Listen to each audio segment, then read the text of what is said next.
kwa sababu tumekuja sherehe.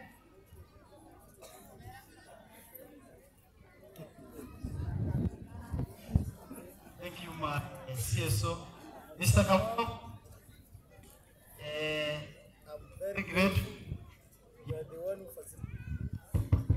Wewe ndio ulisababisha mimi nikawa hapa siku ya leo. So I'm very grateful as you go. Why you have left on behind, who will be nurturing those parents ulikuwa unalea. Very, very grateful.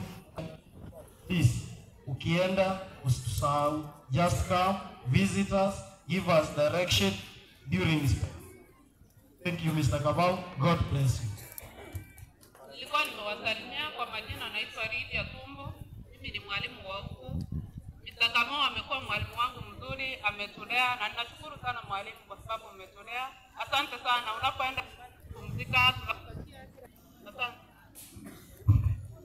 Habari zenu. Kwa majina